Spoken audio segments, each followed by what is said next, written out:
Audio Jungle.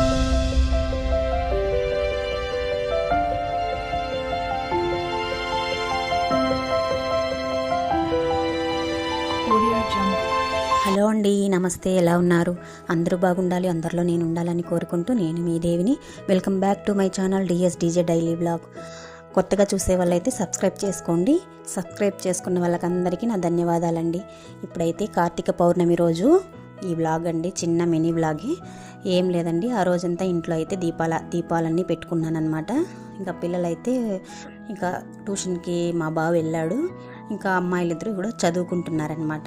పిల్లల్ని అయితే తీసుకెళ్ళలేదు గుడికి.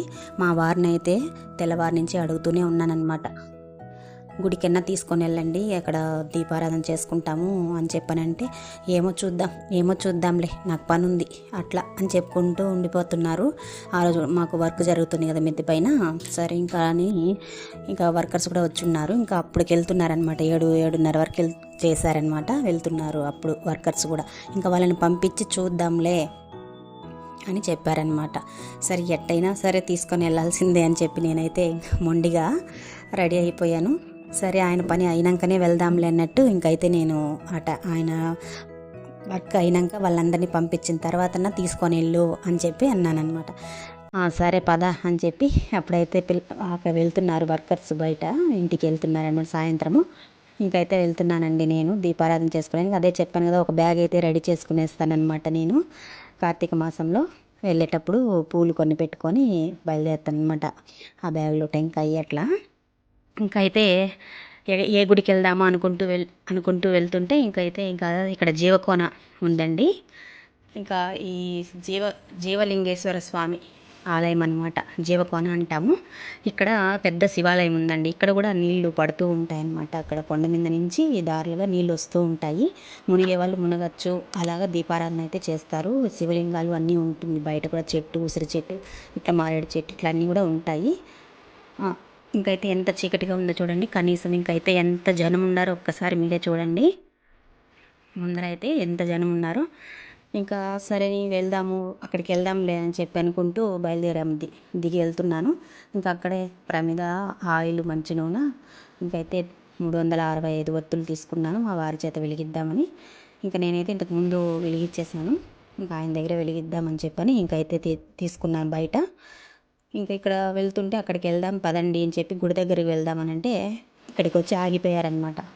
ఇక్కడ ఉసిరి చెట్టు ఉంది, ఇక్కడ అందరూ పెడుతుంటే ఇక్కడ నువ్వు అక్కడికే పోయి పెట్టాలి, ఆ గుడి దగ్గరికి, ఇక్కడే పెట్టి పర్వాలేదు అని అన్నారు. అయ్యో రామ, ఉండండి అక్కడికి వెళ్దాము ముందు, మళ్ళీ కూడా ఇంకోసారి దిగి వచ్చి మళ్ళీ చూద్దాం, నేను ఇక్కడ పెడదామని కూడా అంటే ఒప్పుకోలేదండి మా వారు. ఇక్కడ ఉసిరి చెట్టు ముఖ్యం మనకు. శివుడు ఉసిరి చెట్లోనే ఉంటాడు, అన్ని చోట్ల ఉంటాడు. ఈ పొద్దు ఎంత జనం ఉండారో చూడు.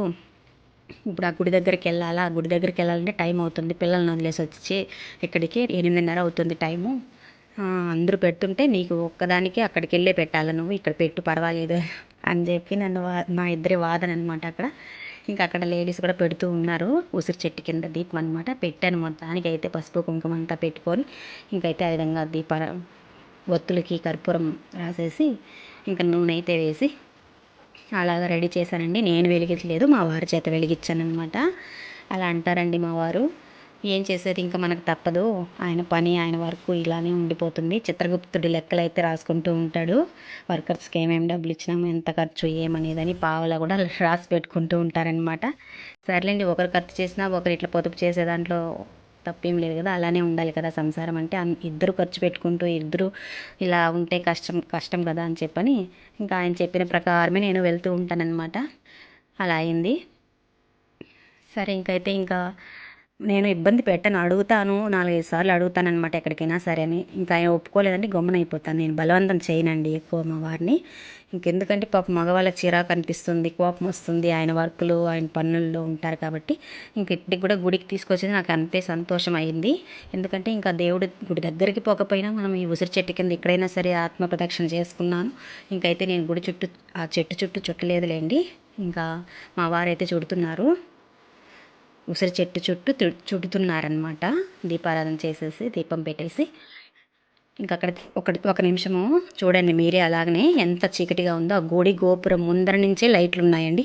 అక్కడ చూడండి కొండ మీద జ్యోతి వెలిగించారనమాట. కొండ పైన వెలిగించారు. తిరుమల కొండ పైన వెలిగించున్నారనమాట. జీవకోణేశ్వరాలయంకు నేరుగా వెలిగించుండారండి. అక్కడ దూరం నుంచి చిన్న చుక్కలాగా కనపడుతుంది అనమాట. కనీసం అక్కడ మైదానం లాగా ఉంది. ఈ చుట్టుపక్కల కూడా లైట్లు వేయలేదన్నమాట.